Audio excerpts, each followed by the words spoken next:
माँ की ममता। एक बूढ़ी माँ को उसके बेटे रोहन ने वृद्ध आश्रम में ले जाकर छोड़ा। उस माँ का ये वही इकलौता बेटा था जिसके लिए इस माँ ने जीवन भर संघर्ष किया। रोहन के लिए उन्होंने सब कुछ किया जो एक माँ को करना चाहिए, और आज भी अपने बेटे को किसी भी तरह की परेशानी ना हो इसलिए आश्रम में रहने के लिए भी तैयार हो गई। वृद्ध आश्रम में रह रही माँ हमेशा अपने बेटे रोहन को याद करती, मगर रोहन केवल साल में एक बार उनसे मिलने जाता या फिर फ़ोन पर बात कर लेता। कई साल बीत गए। वृद्ध आश्रम से रोहन को एक दिन फ़ोन आया। उन्होंने कहा, रोहन जल्दी से आश्रम आके अपनी माँ से मिल लो, वो बहुत सीरियस है। रोहन जब अपनी बीमार माँ के पास पहुँचा तब वह अपनी आखिरी सांसें गिन रही थी।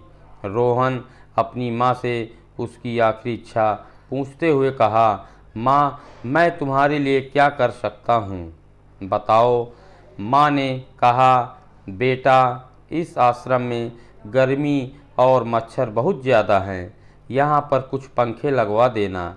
फ्रीज ना होने की वजह से यहाँ पर हम बूढ़ों को कई बार भूखे पेट ही सोना पड़ता है, क्योंकि दिन में दिया हुआ खाना रात तक खराब होने से नहीं बचा पाते। तो इस आश्रम के लिए एक दो फ्रिज भी खरीद कर दे देना।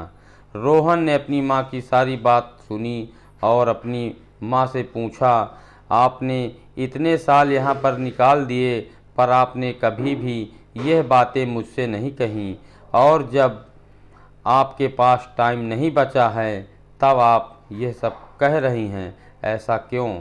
माँ ने रोहन को जवाब देते हुए कहा, बेटा, मैंने गर्मी, भूख और पीड़ा सहन कर ली, लेकिन मुझे पता है जब तेरे बच्चे तुझे यहाँ पर छोड़कर जाएंगे तब तू यह सब सहन नहीं कर पाएगा। इसलिए तेरी सुविधा के लिए मैं तुझे यह सब लगाने के लिए कह रही हूँ। दोस्तों, माँ की ये आखिरी लाइनें किसी भी बेटा या बेटी की आंखें खोलने के लिए काफ़ी हैं। इतिहास हमेशा अपने आप को दोहराता है।